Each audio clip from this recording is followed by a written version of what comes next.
The information provided on lifeinterruptedradio.com is for educational purposes only. Welcome everyone to the Autoimmune Hour, Surviving to Thriving with Sharon Sayler. And I'm Sharon Sayler from SharonSayler.com. And I'm so happy to be with you here on another episode.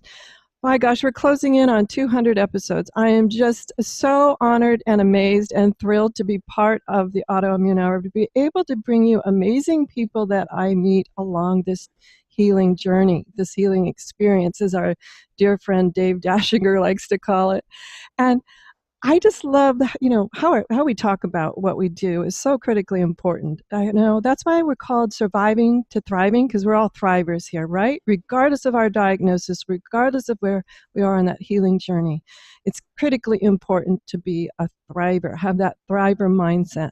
And I recently met somebody through dear Dr. Partha Nande. He's been a guest on our show. You guys probably remember him. If not, check out his podcast. Actually, we're going to have him back because I'm thinking, that's been about 18 months ago. Gosh, where does time go? Anyway, I met Karen Hoyt through Dr. Partha Nande because she is just awesome. She has that thriver mindset that we all love here. And, she's had her own healing journey. So she's on a mission to help others live longer, stronger. I love that. She's a teacher, writer, blogger, yoga instructor, healthy living coach, recipe lover, great, all sorts of wonderful things she's going to share with us, all sorts of wellness tips and menu planning. And she and I were chatting beforehand about one of the things that has changed our lives is really how we look at food, how we eat, and how we live our life. So I'm just going to introduce her and ask her to share a little bit about her story, and then we'll hear all about how we can live longer, stronger. So welcome, Karen. Thanks for being on the show. Well, thank you, Sharon. It's so great to be with you today. I love your heart and I love your mindset. Oh, thank you, Karen. And that was, I think, why Partha thought, got to talk to Sharon. Karen has to talk to Sharon. I think it's fantastic. So if you guys know of a great person in your life that you think what you want to hear on the Autoimmune Hour, drop me a note at understandingautoimmune.com and we'll have them on, just like Karen Hoyt here. So Karen, you've got a pretty amazing story. Why don't you just share with us a little bit about it? And then we'll jump right into how you became a thriver and how diet and lifestyle changed everything. Well, I was moving as a typical baby boomer, moving into my golden years, and I was out walking with my girlfriends in the neighborhood, and we had big beach bicycles, and we had baskets on the front, and we were just ready to move into our retirement years. I was in my 50s, but I thought that I was pretty healthy. I'd always taken good care of myself. I make a really good cinnamon roll, and I'm a good cook, but literally, my liver failed overnight. I was cycling along the Arkansas River one day, and by then I'd moved up to a 3-speed, but I was cycling on the Arkansas River, and that night my body swelled double, and I turned yellow. Now, they put me in the hospital, and they said, your liver's failing, and at that point, it was in August, actually, I just had my anniversary, August 2010, they said, she won't see Christmas. I don't know why they always pick a holiday to put that deadline. You won't see Christmas. It's terrified my grandkids. No, Christmas. I think they were more worried about, great, who's going to make the cookies, So, no, where are the good gifts coming from? Exactly. Well, and so at that point, I think he just began to throw everything but the kitchen sink at it. Because then it was like, literally, I got up and walked out of the emergency room. I had a year of nursing school before I became a teacher. And I told the little nurse, I said, honey, I know the rules. And if you don't pull this IV, I will. I had hepatic encephalopathy. So not only was I robbed of my physical body at that point, mentally I wasn't good. And so I texted my family and said, I've escaped. They've mixed my records up. And I literally ran to my car. Wow. And that's when it took me back into the hospital. I was booking it. I was going to outrun this diagnosis. And then when I was forced to face it, literally blood transfusions within a few hours, that's when I thought, I'll show you. You don't know. Literally, I said this to the emergency room doctor. He said, you have hepatitis C and you're dying. And I said, you don't know me. And awesome. My sisters were kind of that. I don't know what it was that rose up, but that's when, and that was kind of my term. I'm going to throw everything but the kitchen sink at this, and we'll see what works. And that's how I found my live longer, stronger motto and my nutritional ninja. I think all the little sayings that we make up in our head, I think we build I'm a former language arts teacher. I think we build a hero mindset. I think we see ourselves, we've got the setting of our lives, and here's our geography in the background, and it's set in Oklahoma, and here's this English teacher who started to be a nurse but couldn't do the math.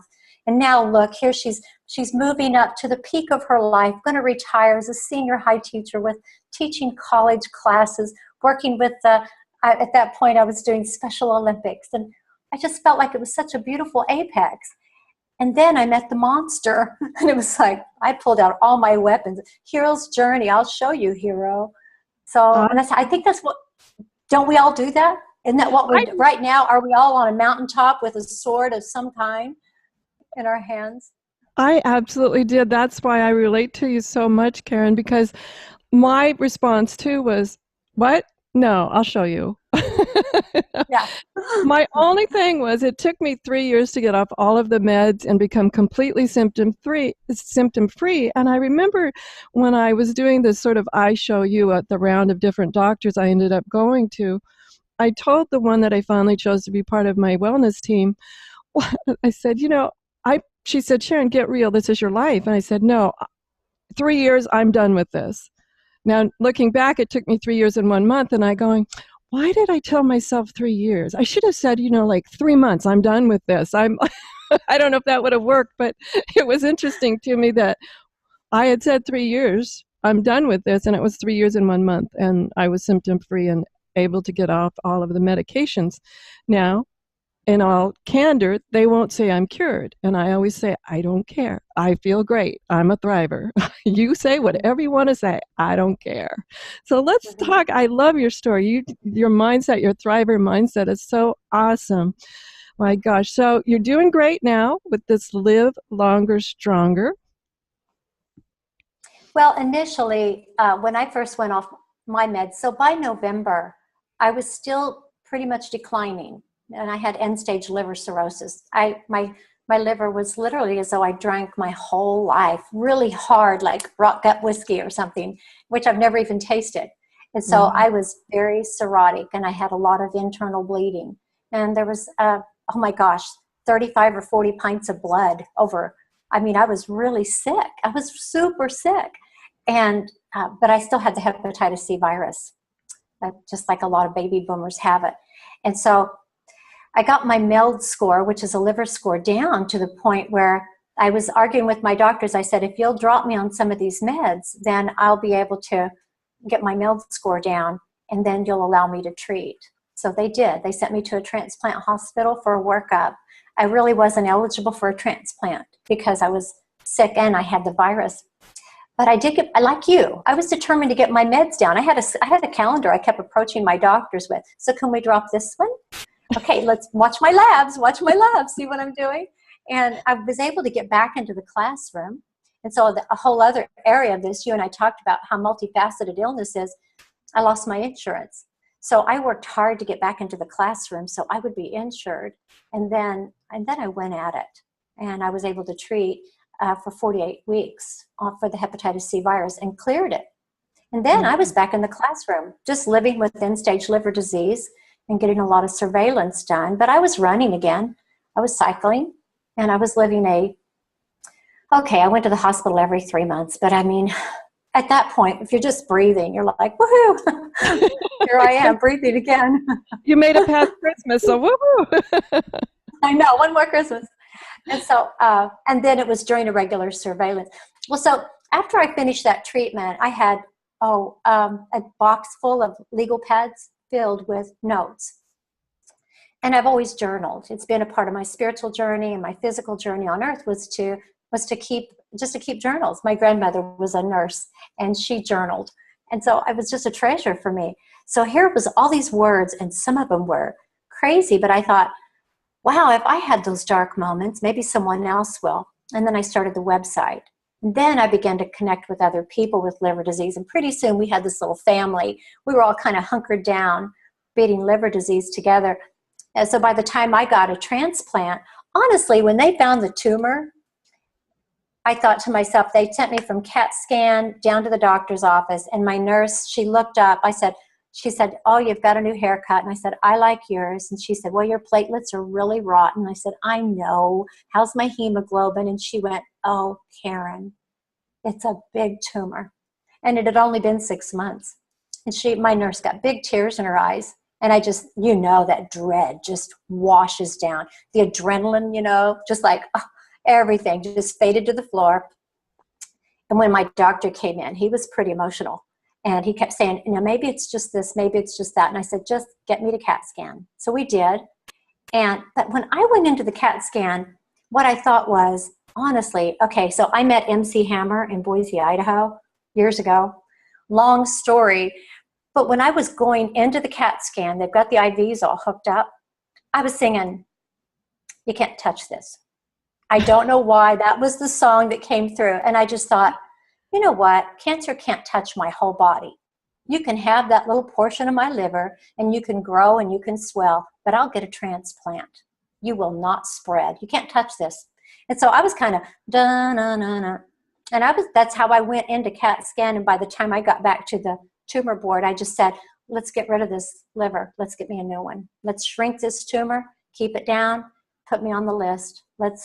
And I thought, if I can get through this, boy, now my readers will really have somebody to follow all the way to the end. I just thought, if you can understand that, because we'd gone on a journey together. And I thought, okay, now I can tell them how to beat this and how to beat that. And I thought, now I'll tell them how to beat cancer. So I didn't want to be the poster child for it. But I survived and I thrived. And so now cancer seems less scary to a lot of people, I hope. I hope that's what happens with autoimmune as well, the autoimmune hour, Karen. That's one way we connected, is because for me, that's all the reason I've done almost 200 episodes of the show, is to bring people like you and doctors and other people who have gone through autoimmune and share their story, that, look, it doesn't have to be that death sentence. You can thrive regardless of your diagnosis. And yours was liver cancer and liver disease. And how many of us can relate? I mean, I can absolutely relate with everything you've said about the body language of the people giving you the diagnosis, and how there were times I'm having to be the strong one in the room. Exactly.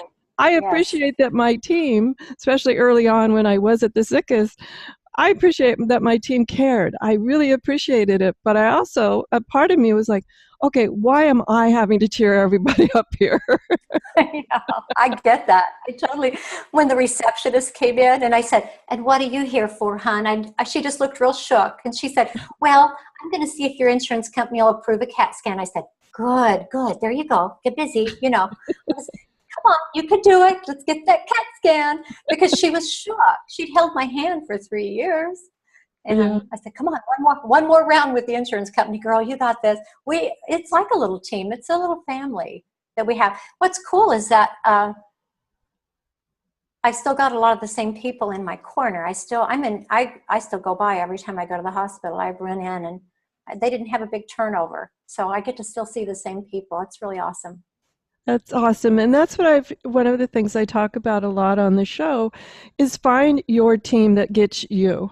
I saw a lot of experts. I was absolutely blessed at the time of diagnosis to have people in my world that said, oh, you want to go to Cleveland Clinic and get a second opinion? You want to go to Johns Hopkins? You want to go to Mayo? I can get you there. I know, I was absolutely overwhelmed and blessed with being able to choose from the best of the best. But that didn't mean they got me. So as far as understanding, okay, I accept that right now my body is experiencing this, but I'm not accepting it as my future reality, that we are going to find something to do about it. And a lot of the experts that I ran into, I would hear, get real, Sharon. This is the outcome. And I'm like, no, that's not the outcome. That's a stat. That's not the outcome for me. And I'm glad you say that, because pick your team is one of the critical tips I like to share. Pick the team that you can talk to and that listens to you. And so often I've talked to doctors and they don't listen to you. And I'm like, this isn't the one for me, because they did not hear a word I just said. Well, and I know that a part of your work is helping and coaching people and how to interview and how to talk to people. I think that's an important thing for an advocate to do, is to say, hey, wait, when you go in and talk to your doctor, here's what to wear, here's what to carry, here's how to appear. And I coach a lot, my readers, they're well coached in how to go in. Don't just go in there and start rallying that you're going to be non-compliant. You play that compliance game and go and just play it all the way to the hilt and tell the doctor, yes, I'm with you, I hear you. Doctors want to be, they want someone to be grateful for their education. As a former teacher, I'd go into these doctors and they'd spout all their stuff, and I would say to them, you worked really hard in school. I know you. I knew you your senior year. You were the good one. Thank you. Thank you. And I get emotional. I'm grateful to those people. Now, here's where I'm coming from, and here's what I've changed with my diet. Now, I've been meditating lately, and I've noticed this. Can we watch for trends in my stats? And they'd be like, okay. It's like a mutual respect kind of a thing started happening. And now I can be a little non-compliant, but still fly under their radar. Does that make sense? It makes absolute sense. What is that old saying? You'll catch more with honey than you will with other things. I think it makes absolute sense that, and nothing is worse than if you see NCP, that means non-compliant patient, folks.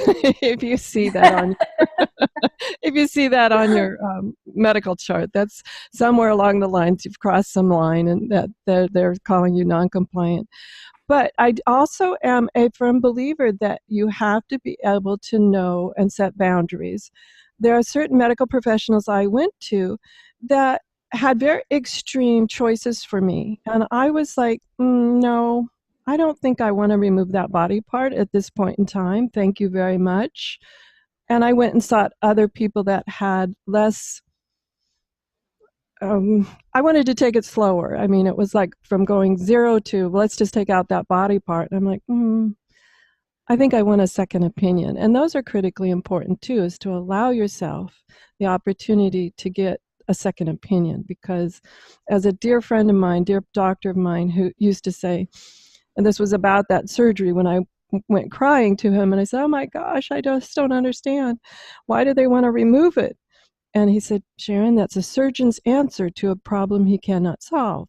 We'll find another answer to the problem, because we can always remove it when it comes, if it has to come to that. But let's see if we can find another answer. And I was just like, oh, thank you. I just didn't want to go from 0 to 100 that quick. Yeah. And it's back to that respect. I respect that surgeon, and that's his field of vision.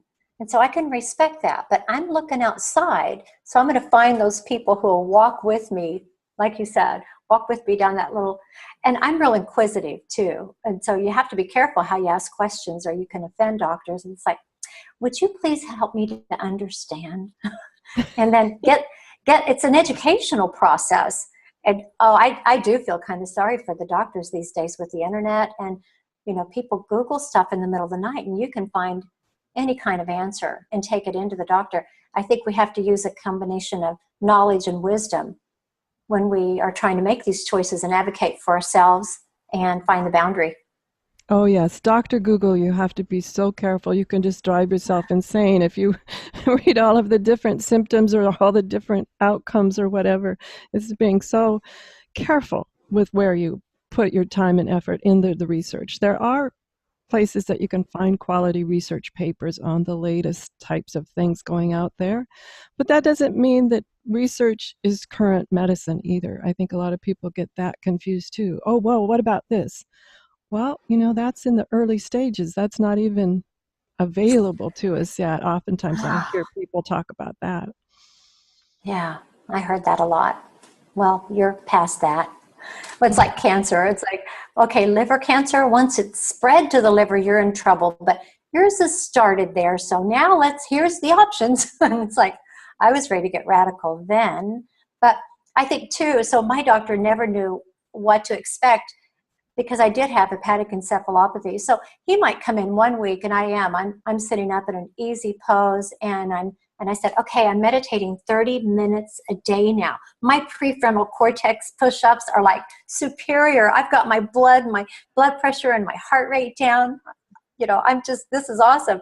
And then the next time he comes in, I might be citing some statistic from a peer-reviewed journal that I read. So he never knew what was coming at him. But he managed to stay respectful of me, and he understood that I was approaching this from a three-prong, the psychological, the physical, and, that emotional, spiritual part of myself.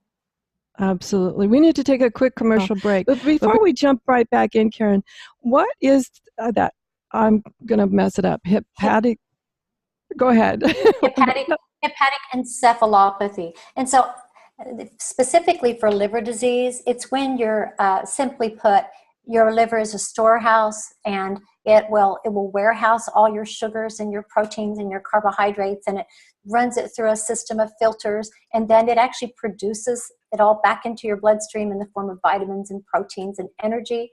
And when it gets plugged up, when the filter is clogged, then you get too much ammonia in your brain. So ammonia is a byproduct of us breaking down protein in our body. And when your liver can't break down protein, you've got ammonia. So it's like being slightly tipsy all the time, but you don't know it. So you think that you're dealing with life just from your regular point of view. You can be totally irrational. That's the cruelest part of the disease. I talk a lot to caregivers who are unable to stand why their family members are so irrational. And that's a really ugly part. And that's specifically for liver disease called hepatic encephalopathy. But I found in some of the things that I've read that there's components of a brain fog. So if you've heard the term brain fog, or like a brain fatigue, it's the same thing. And I really believe if we don't have good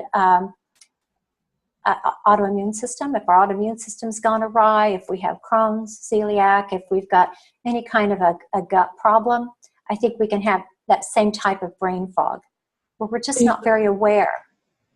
Well, the interesting thing to me was the brain fog is very different. I had two things going on. One was caused by a side effect of a medication, and that was short-term memory loss. Very aware of that. I would hang up the phone and go, who was I just talking to? What did I just say I was going to do? That was terrifying. But the other part, the brain fog, the fatigue, all of that played into the restless sleep, the uncomfortable sleep, all played into this, where family members, people close to me, would be saying things like, are you okay? And that was my first sign that maybe I'm not okay. I learned to trust when they were saying these things to me instead of first arguing back, I'm fine. Taking that as a sign like, okay, something is happening that they're seeing that I can't see. And brain fog and fatigue and brain fog to me didn't have anything to do with memory loss. Sometimes people kind of get those confused. And it was like, I thought I was remembering everything fine. I thought I was on top and doing everything fine. That to me was sort of the brain fog, because I was totally aware when I had the short-term memory loss. I knew that my memory wasn't working like it should. So I know brain fog can show up many ways, but that if your friends and family are saying things to you like, are you okay? Or what's happening with you today? Or something like that, trust them, because they're there to help you. They're there to...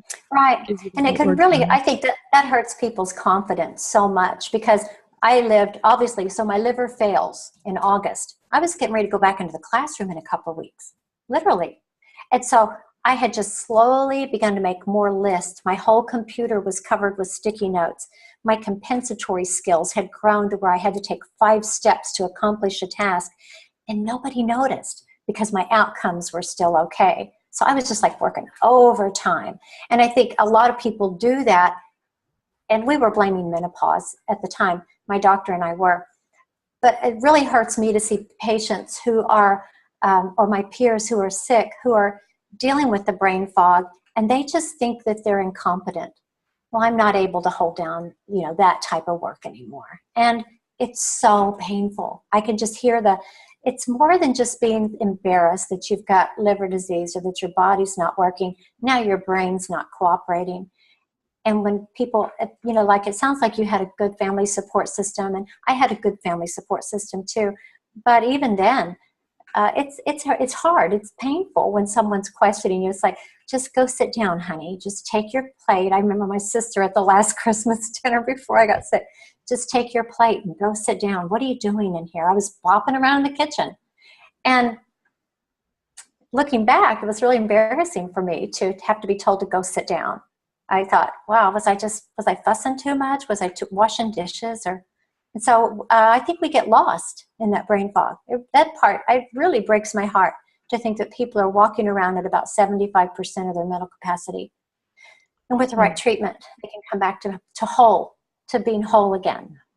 Well, let's talk about the right treatment. We've talked about some of the scary stuff for a while here, but let's talk about the right treatment. I know that you are a huge, huge advocate of how diet really helped you, and it helps a lot of people in your community. So let's talk about how diet changed everything when you started to uncover nutritional facts. Well, I think the first thing I did was I spent time literally in the wheelchair at the big box stores reading labels and finding out how much sodium was in food, because my liver was failing and my kidney was failing too. And so I was swelling.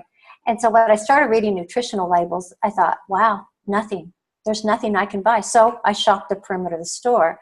And that's what I came up with, was shop, cook, and eat. If I couldn't cook it, then I didn't want to eat it. And if it was already cooked for me and all I had to do was heat it and mix it and pack it, that didn't work either. So everything had to be whole and fresh and new. And that was a fun experiment for me, because I've always loved produce. So I was fortunate in that everybody else felt sorry for me. And then you get a socially ostracized because I couldn't eat out. I had to quit eating out entirely. I couldn't find anything for about the first 6 months. I was scared. I think you become scared of food, and boy, you get radical especially when the doctor's saying you've got till Christmas. So it's like, no turkey for me. So that shop, cook, and eat really did save my life. It cleared me of the brain fog. It got me off of all of the diuretics, so I wasn't gaining as much of the water weight from the sodium, and it allowed my body to get rid of the excess protein. I started eating only proteins that were healthy, only in certain amounts. Once I started doing it, it was so simple, though. I tell people that, and everyone who's following it. But as a culture, we don't support shopping, cooking, and eating. We support eating out. My husband just said yesterday, we were out, and he said, wow, did you know that this restaurant will now deliver, I think it was a football commercial, will deliver fast food to your house?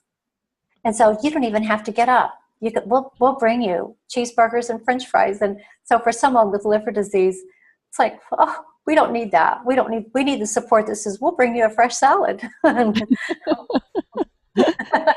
I agree. That was one thing that I thought I ate well, but a lot of the salads I was eating was at particular places where I didn't really control all the things that went into the salad, the quality, let alone the different ingredients, including sugars and salts. I was so shocked when I saw things that I thought were healthy, like a salad, from particular places where it was a pre-prepared salad, how much salt, sugar, and other even preservatives were in that salad. And all that time I thought I'd been eating healthy. That was a real eye-opener for me. But I agree with you. Once I learned how to do it, and what's interesting is I grew up, my mother cooked. I learned to cook. I actually cooked in 4-H. I think they still have 4-H out there. But I actually took cooking through 4-H and home ec when I went to school, so I knew how to cook. I had just kind of gotten lazy. I had gotten busy and, busy life, mother and a business owner, and you get kind of like, oh, well, this is just quicker. But now, with the way that I've learned to cook now, it really isn't any quicker. And I know exactly what ingredients I'm putting in that are right for me. The part that I had a little bit of trouble with, though, was convincing other family members that, no, we're not going out and getting the fries or what have you. That was a little bit where it took a little bit more encouragement, especially with the younger people in the family, to get them on board with some of the dietary changes.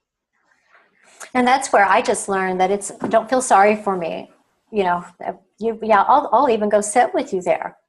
And I learned a lot of self-discipline just sitting in a restaurant and saying, I can't eat this. So I ate before I left, and I've got a bar. I would make homemade bars. I've got bars with me, and then I'll eat that. And so I just learned, in a way, then it almost became like a game for me. And it's like, how far am I willing to go to save my own life? Because my doctor cared about me, my medical team cared about me, but nobody was coming into my house and bringing food to my bed to make me feel better. I had to get up and take those steps myself. And it was like, how determined are you? How bad do you want it, honey? You know? And then I said, okay, I do want it. I do. So I went after it.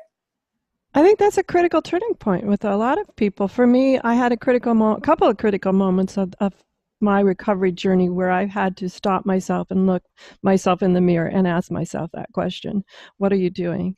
You know, do you really want this? If you really want it, you need to go for it. And with my business success, I have to say that I applied a lot of those same skills.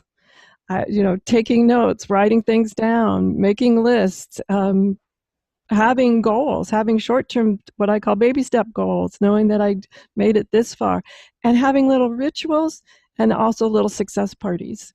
So when I got to certain places, I would treat myself, obviously not with a candy bar, but I would treat myself maybe to that new pair of earrings I wanted, or some other thing that rewarded me. And that kept me moving forward, was giving myself these little rituals and rewards as I hit certain goals. I think those are critical. We're big rewarders too in our household. Luckily, my husband works in the health food industry. Can you imagine that? And so it became a game of sleuthing of how to get the reduced iron and the reduced sodium and all the things that were particular to someone who was as sick as I was. So I had that onboard support system. And being a teacher, I could see some students would easily, at the beginning of the year, I could just set a goal before them and I knew they were going to meet them. Others needed little steps along the way. And so I knew my own style of getting through things. So then that's kind of how I wrote my blog too. That's how I write my blogs, is first this and then that, and then this and then that. And every step along the way, now you've made it this far. It's like you've made it to the first 9 weeks. And you finished the semester. Look here, you've almost got a credit. And here we go. And so that kind of became, like I said, it became a game. And so the reward system was really big.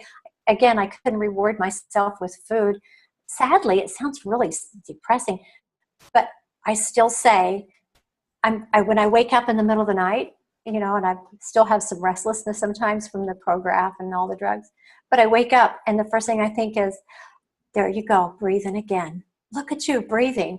Because being ushered into that transplant room, I dreamed about it. It was a nightmare to think that they're going to cut you open. And that at that moment, so just as a preface, an hour and a half into this 8 or 10 hour surgery, the surgeon called my husband and my family in the waiting room, and they said, she's at the point of no return. And it was understood. She's empty. And now we're going to take this donor liver and see if we can't put her back together again. She's gone. Karen's gone. And now we're going to, this brilliant team of surgeons and all the staff, just one piece at a time, put me back together again. And so now every time I breathe, I'm like, I just love those people. I'll tell you, they just lock the doors on that surgery room and whoo, all kinds of stuff happens. It's miraculous what modern medicine can do. I've got my donor was a 17-year-old boy, and he weighed 200 pounds, over 6 foot tall. I'm 5'5", and I weighed 110 pounds at surgery. And so I came out with this big old rib cage pooching out over here. And so he's just there. He's kind of shrinking to match me, but all I have to do is just take a breath, and I feel my ribs dig into my guy. And it's like, oh my gosh, I'm still here. That is crazy that I could do the right things to keep me listed. I could take all the right steps in order to you have to have a compliance in order to receive a liver transplant. You've got to be doing the right things. They don't just give those organs away. You have to go through a lot of scrutiny, and you have to go through scrutiny every 3 months in order for everything to be perfect, because they really are careful with those transplanted organs. But when I went into the surgery, I didn't really say goodbye to my family in that negative, I might die sense, but I I went in hoping to come out. I'd done all my work with all my loved ones, and we all knew where we stood with each other. And I knew where my spiritual life stood. But I'll never be able to forget rolling into that room, looking at the straps they were going to tie me down with, and looking up at that anesthesiologist and saying, again, thank you for studying hard in school. You've got my brain for the next several hours. Keep the oxygen coming, okay? Because because I didn't want to wake up with like a no thought. And then to look at this beautiful team of people. And, even looking at you right now, because they did their job, and because I did my job leading up to it, and then post-op, I did everything I was told to do and more. Because of that, I get to have this conversation with you today. And I get to go have dinner with my husband tonight. And I got to go see Wicked yesterday. And all kinds of good things come because we kept thriving, because I was resilient, because I get knocked down, I'd get back up again. And I love resilient people. I love resiliency, that just bouncing back. That's just bouncing back. And I think that's a critically important skill that a lot of people, sometimes it's okay to have those moments. You've heard Karen, you've heard me before say, we both have moments. We're not always the most resilient. It's okay. It's when you come out, when that moment, you're like, no, this moment has to pass. But it's not always. I remember one morning, just maybe a month or so before the transplant, they shrunk the tumor. They said it's grown bigger, and now we popped an extra tumor. And so we may have to take you off the list, but we're going to go in and shrink. And then I had a dry run. I was back up on a liver, because I always have a backup. And then the other person got it because I wasn't sick enough. So they sent me home. And so within 2 days of that, I texted my daughter quite a long text. And I just said, I want you to know that I'm quitting cussing. And then I waited to hear back from her, because I knew it had been a rough week for my family. Mom's dying. Mom's getting a liver. No, she's not. They're going to shrink it. Wait, she's gone to the hospital. And I just thought everybody was on this roller coaster with me. And I didn't hear from her all morning long. And she waited till her lunch hour to text me back. And she said, I didn't know you'd started. And that's when it hit me. I thought, I guess I'm just running around here kind of losing my head. Because I thought, well, I cuss at home. So I thought, I guess I'm not cussing. I guess I am holding it together. But boy, behind the scenes, it was messy, super messy at times, crying and praying and cussing and, not having any food in the house except that which would keep me alive and healthy. And it's a phenomenal experience, to be sure. Absolutely. We need to take one final quick commercial break, and when we come back, we'll find out more about Karen. This is just awesome, guys. Understanding how the healing process works from somebody who's really been through the process. We'll be right back. As you've heard, she just has this really upbeat and still yet no-nonsense approach to practical skills that you need to come out the other side full of health and resilience. And she has this wonderful spirit, mind, body approach, as you're hearing too. And I want to wrap back around to things we were saying before we had to take that quick commercial break.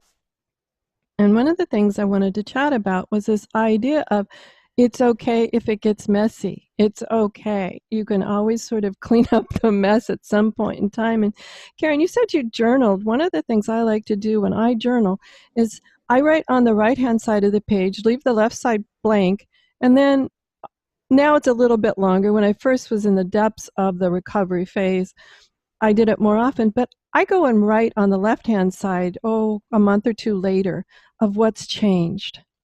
I read that right-hand page and I go, oh, okay, yeah, it was pretty messy then, but look here, this has changed. Okay. And one of the things that taught me is that this too shall pass. Yes. By seeing it in writing was the critical thing. I keep thinking, I'll remember it. We're 4 years into the diagnosis, and I'm like, there's so many of these things that I've just sort of said, don't need that anymore, and I don't remember it. But seeing in writing that this too shall pass was really helpful when I was in those messy moments.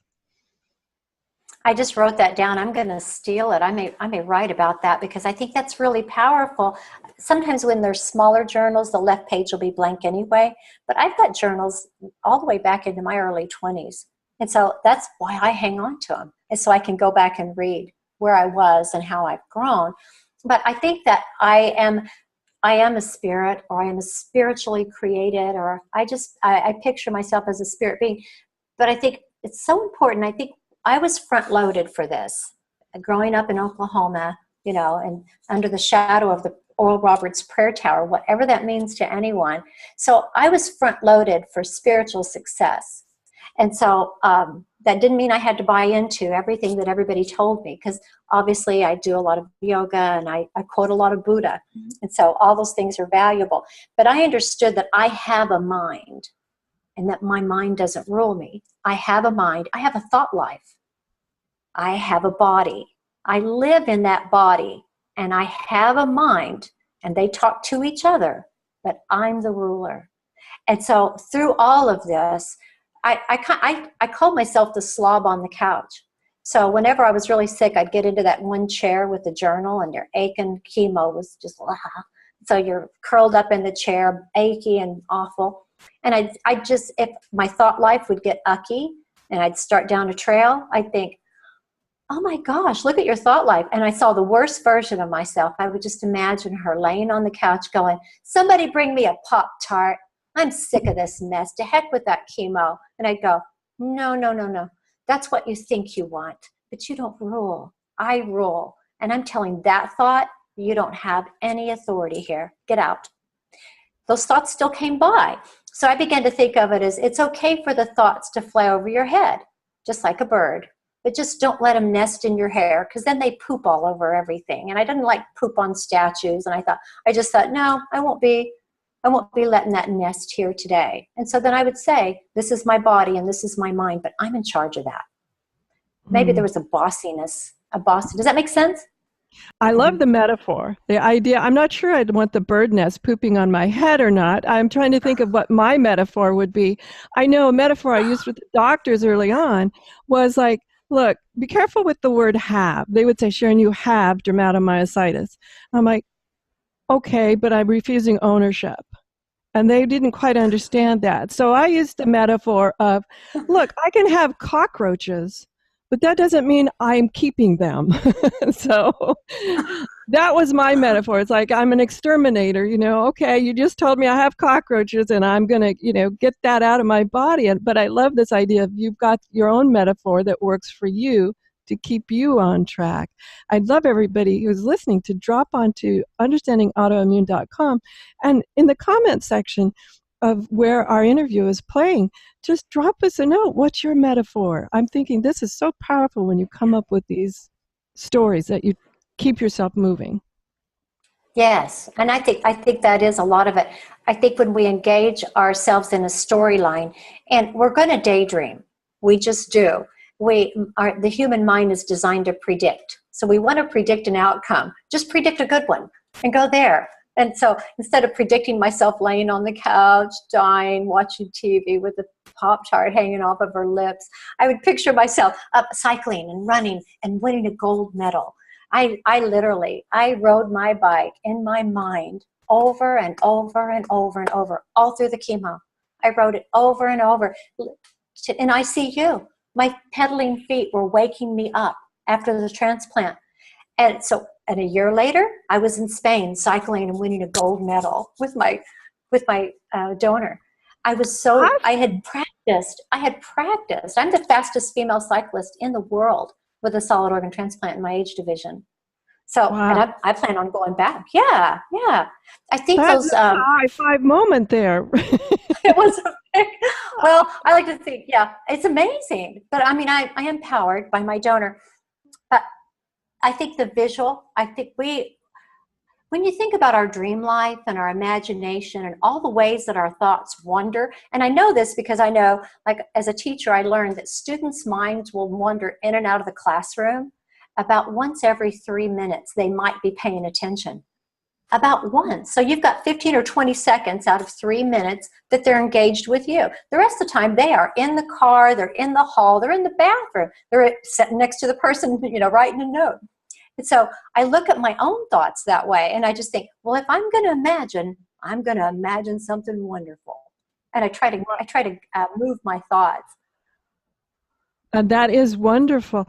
There are a lot of studies out that show where athletes do the same thing, that they'll just imagine shooting that basket in their imagination and showing that that is equally powerful to someone who's sitting there actually doing the physical shooting of the basket, making it into the hoop.